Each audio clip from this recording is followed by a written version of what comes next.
Mic जो हम सब बाकी लोगों की तरह डेली सोशल मीडिया यूज करता है, सॉफ्ट ड्रिंक्स पीते हुए और बर्गर्स खाते हुए अपने फेवरेट टीवी शोज को घंटों घंटों बिंज करता है। वीकेंड्स पे अपने दोस्तों के साथ पार्टी में ड्रिंकिंग और स्मोकिंग भी करता है। पर साथ ही माइक बहुत बड़े बड़े सपने भी देखता है। उसे अपना एक सक्सेसफुल बिजनेस बिल्ड करना है और एक बहुत बढ़िया लाइफ जीनी है। अब माइक कोई छोटा बच्चा तो नहीं है, ना ही वो इतना बेवकूफ है कि उसको इन बैड हैबिट्स के नेगेटिव इफेक्ट्स ना पता हो, पर फिर भी वो दिन भर उन सारे एक्शंस को लेता है जिससे उसका टाइम वेस्ट होता है, हेल्थ खराब होती है और उसकी ड्रीम लाइफ उससे और दूर चली जाती है। लेकिन ऐसा क्यों होता है? क्यों हम सब जानते हुए भी जानबूझ के अपनी लाइफ को डिस्ट्रॉय करने का डिसीजन ले लेते हैं? ऐसा क्यों होता है कि सारी नॉलेज होने के बावजूद हम तब भी खराब डिसीजंस लेके अपनी लाइफ बर्बाद कर लेते हैं? डॉक्टर रिचर्ड ओ'कॉनर एक साइकोथेरेपिस्ट हैं जो 20 साल से लोगों की एडिक्शन, मेंटल इलनेस और डिप्रेशन जैसी कॉम्प्लेक्स प्रॉब्लम्स को सॉल्व कर रहे हैं। उनकी अपनी पर्सनल लाइफ भी बहुत मुश्किल थी। 15 साल की उम्र में उनकी माँ ने उनके सामने सुसाइड किया और अपने 20s और 40s में उन्हें 2 बार बहुत तगड़ा डिप्रेशन भी हुआ। लाइफ के इन सभी एक्सपीरियंसेस ने उनको बहुत सारी चीजें सिखाई जिससे उन्हें हमारी इसी प्रॉब्लम का सोल्यूशन मिला। Hey guys, welcome back to life Gyan और ये है रीवायर बाय रिचर्ड ओ'कॉनर की बुक समरी। इस वीडियो में आप सीखेंगे कि हम सेल्फ डिस्ट्रक्टिव बिहेवियर क्यों करते हैं, हमारी बैड हैबिट्स के पीछे रीजन क्या है और इसका परमानेंट सोल्यूशन क्या है। सबसे पहले आपको हमारी 2 सेल्फ्स की प्रॉब्लम समझनी होगी। इमेजिन करो आपकी कॉन्शियसनेस एक गाड़ी है जहाँ पे 2 लोग बैठे हैं। एक है आपका कॉन्शियस सेल्फ जो लॉजिकल, स्मार्ट और रैशनली सोचता है,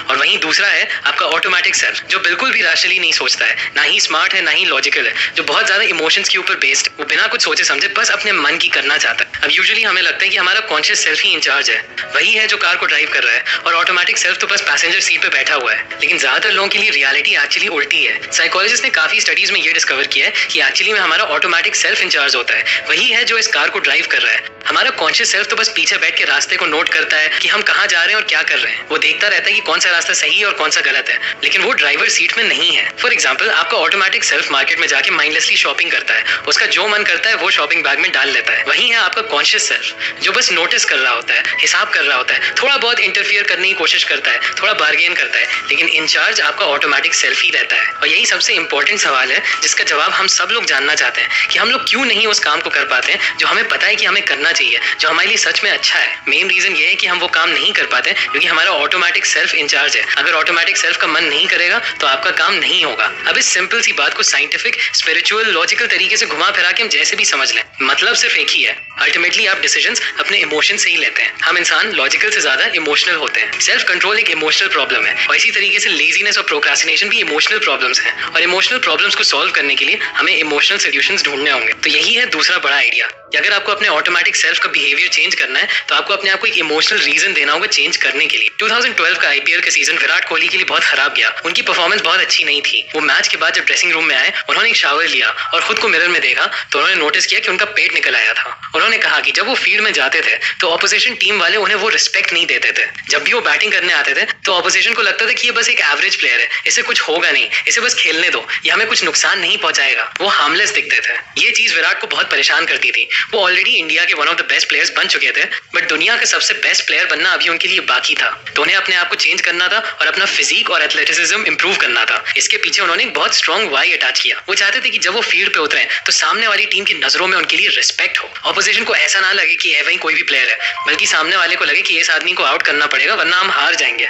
ये सोचने के बाद उन्होंने अपनी सारी बैड हैबिट्स को क्विट कर दिया और एक हेल्दी लाइफस्टाइल फॉलो करना शुरू कर दिया। इसके रिजल्ट्स ऑब्वियसली उनको फील्ड में भी दिखे। वो ज्यादा लाइट फील करने लगे, उनके रिफ्लेक्सेस इंप्रूव हो गए और उनका फोकस बढ़ गया। ये चीज उन्हें इतना अच्छा फील कराने लगी कि एक फिट लाइफस्टाइल उनका एक एडिक्शन बन गया। इस चेंज ने उनको फाइनली अपने करियर के हाइट्स पे पहुंचा दिया और ये पॉसिबल सिर्फ इसलिए हुआ क्योंकि उन्होंने अपने आप को इमोशनल वाई दिया। अगर विराट कोहली के पास अपनी बैड हैबिट्स को छोड़ने के पीछे कोई रीजन ना होता तो वो कभी कोई एक्शन ना ले पाते। आप अपनी जिस भी बैड हैबिट से स्ट्रगल करते हो, जिसे आप छोड़ना चाहते हो, सबसे पहले खुद से ये पूछो कि आप इस आदत को क्यों छोड़ना चाहते हो। खुद को एक रीजन दो और वो रीजन जितना पर्सनल होगा उस आदत को छोड़ना उतना आसान होगा। और आपको वो रीजन कैसे मिलेगा, उसके लिए ऑथर एक सोल्यूशन बताते हैं। एक पेपर लो, उसमें अपनी बैड हैबिट का नाम लिख दो। मान लो अगर आपको हर रात सोने से पहले 1-2 घंटे फोन यूज करने की बुरी हैबिट है, जहाँ कुछ प्रोडक्टिव नहीं करते, बस लेटे शॉर्ट्स या रील्स देखते रहते हो, तो यहाँ पे अपनी बैड हैबिट का नाम दे दो फोन एडिक्शन। अब उन सभी साइड इफेक्ट्स की एक लिस्ट बनाओ जो ये बैड हैबिट आपकी लाइफ में लाती है। फॉर एग्जांपल, देर रात तक फोन चलाने से आपको स्लीप डिसफंक्शन होता है, इससे आपकी हेल्थ खराब होती है, आपके आंखों के नीचे डार्क सर्कल्स आते हैं और इन्हीं सब रीजंस की वजह से आपके एनर्जी लेवल्स कम होते हैं। आप फिजिकली और मेंटली वीक फील करते हो। अगले सुबह आप स्कूल या कॉलेज टाइम से नहीं जा पाते हो, आपके ग्रेड्स खराब होते हैं और आपका फोकस कम रहता है। अब अगर ऐसे ही आपकी लाइफ में चलता रहा तो आप ड्रीम लाइफ तो छोड़ो, आप एवरेज लाइफ भी नहीं अचीव कर पाओगे, आप ज्यादा काम नहीं कर पाओगे, पैसे नहीं कमा पाओगे,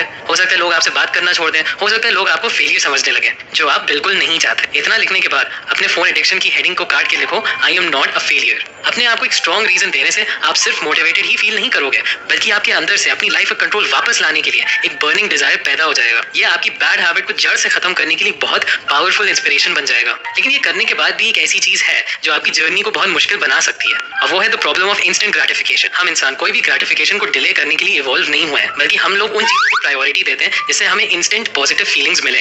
हमारे एंसेस्टर्स हर दिन अलग अलग तरह के थ्रेट्स फेस करते थे, अपने लिए खाना खाना ढूंढते थे और सोने के लिए एक शेल्टर बनाते थे। तो उनकी प्रायोरिटी थी कि बस आज जिंदा रहना है, कल क्या होगा वो कल देखेंगे। तो नेचर में अगर उनको कहीं शुगर मिलता था, जो यूजुअली फ्रूट होता था, तो वो ये नहीं सोचते थे कि मैं खा के मोटा हो जाऊंगा, बल्कि वो उसी टाइम उसको खा लेते थे, क्योंकि शुगर उस जमाने में रेयर होता था। उस टाइम इंस्टेंट ग्रेटिफिकेशन हमारी हेल्प करता था। लेकिन आजकल शुगर इतना कॉमन हो गया और हर चीज में इतनी ज्यादा क्वांटिटीज में पाया जाता है कि वही इंस्टेंट ग्रेटिफिकेशन जो पहले हमें जिंदा रखता था, वो आज हमें मार सकता है। तो हमारी मॉडर्न लाइफ का स्ट्रगल ये नहीं है कि हमें शेल्टर ढूंढना है या खाना ढूंढना है, बल्कि हमारा स्ट्रगल ये है कितना हम इंस्टेंट ग्रेटिफिकेशन को अवॉइड कर सकते हैं और अपने फ्यूचर के लिए सही एक्शंस ले सकते हैं। लेकिन अगर आप इंस्टेंट ग्रेटिफिकेशन से फाइट करने की कोशिश करोगे तो इसका मतलब है कि आप हजारों सालों की एवोल्यूशनरी प्रोग्रामिंग से फाइट कर रहे हो, जो करना एक्चुअली बहुत मुश्किल है। ऑथर हमें एक बेटर सोल्यूशन बताते हैं और वो है रीवायर योर ब्रेन। एक बार ऑथर एक 16 साल के लड़के से मिले जिसको स्मोकिंग का एडिक्शन था। इनफैक्ट उसकी माँ को भी पता था कि वो स्मोकिंग करता है। उसने 2 बार जानबूझ के अपने सिगरेट के पैकेट अपनी माँ के सामने गिरा दिए, पर उन्होंने देख के भी कुछ कहा नहीं। उसकी माँ ने वो फैक्ट इग्नोर कर दिया। जब ऑथर ने उससे पूछा कि उसने ऐसा क्यों किया, तो वो जोर जोर से रोने लगा और उसने ऑथर से कहा, I just wanted a caring mother. वो चाहता था कि उसकी माँ उसे देखे, उसे डांटे, सिगरेट पीने से रोके, पर उसकी माँ को कोई फर्क नहीं पड़ता था, जिससे वो और ज्यादा अटेंशन पाने के लिए स्मोकिंग एडिक्ट बनता चला गया। हमारी जितनी भी बैड हैबिट्स होती, अच्छी या बुरी, वो सभी हमारे किसी ना किसी डिजायर को फुलफिल करती हैं। हमारी बैड हैबिट्स कहीं ना कहीं हमारे इमोशंस को कुछ ना कुछ फायदा देते हैं। अगर हमें कोई फायदा ना होता तो हम अपनी बैड हैबिट्स नहीं करते। स्मोकिंग और ड्रिंकिंग से आपको अनेक बीमारियां तो हो सकती हैं, लेकिन आपको अभी थोड़ा डोपामिन मिलेगा और आपको अच्छा फील भी होगा। वीडियो गेम्स और टीवी आपकी लाइफ का बहुत सारा टाइम छीन सकते हैं, लेकिन अभी आप डिस्ट्रैक्ट होंगे और आपको अपने इमोशंस के बारे में सोचना नहीं पड़ेगा। आप रिलैक्स फील करोगे। सोशल मीडिया पे दूसरे अट्रैक्टिव लोगों को और उनके अट्रैक्टिव लाइफस्टाइल को देख के आपको डिप्रेशन जरूर होगा, लेकिन एटलीस्ट आप प्रेजेंट मोमेंट पे बोर नहीं होंगे। जब आप इस बात को समझ जाओ कि ये सारी सेल्फ डिस्ट्रक्टिव हैबिट्स और कुछ नहीं है, बस कोपिंग मैकेनिज्म्स हैं जो आपके किसी ना किसी अंडरलाइंग डिजायर को फुलफिल करती हैं, तो आपके लिए सोल्यूशन भी बहुत क्लियर हो जाएगा।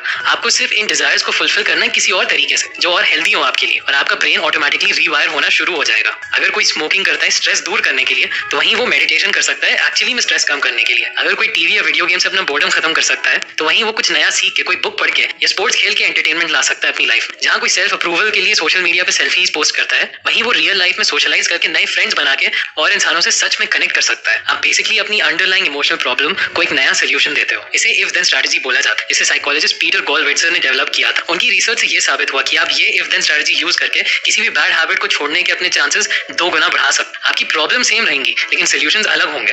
फॉर एग्जांपल, मुझे एक टाइम पे कॉफी का बहुत एडिक्शन था, जब मैं दिन में 3-4 कॉफीज एटलीस्ट पीता था। ये मेरी स्लीप को बहुत डिस्टर्ब कर रहा था और मुझे इसको छोड़ना था। तो मैंने ये फिगर आउट किया कि जो कोर नीड कॉफी मेरे लिए सर्व कर रहा था, वो था कि जब मेरी एनर्जी कम होती थी तो मुझे एक बूस्ट चाहिए होता था। तो एनर्जी बूस्ट करने के और तरीके क्या है? कोल्ड शावर, एक्सरसाइज करना या ओवरऑल एक अच्छी डाइट खाना। तो जब भी मुझे कॉफी पीने का मन करता था, मैं या तो ठंडे पानी से नहा लेता था या मैं एक्सरसाइज कर लेता था, और ऑटोमेटिकली धीरे धीरे मेरा कॉफी का एडिक्शन खत्म हो गया। इसी तरह आप अपने ब्रेन के पुराने पैटर्न्स को ब्रेक करके उसे रीवायर कर सकते हो और अपनी लाइफ बदल सकते हो। लेकिन जाते जाते आपको एक बात याद रखनी है, आप किसी भी आदत को भूल नहीं सकते। जैसे आप बचपन में एक बार साइकिल चलाना सीखते हैं, तो फिर आप उसको बुढ़ापे तक कभी भूलते नहीं है। इसी तरह आप किसी भी बैड हैबिट को अपने सिस्टम से पूरी तरीके से डिलीट नहीं कर सकते। जैसे कंप्यूटर्स में डिलीट करने पे भी कोई भी फाइल सच में डिलीट नहीं होती है। वो इन्फॉर्मेशन तब भी हार्ड डिस्क में रहती है जब किसी ना किसी तरीके से रिट्रीव कर सकते हो।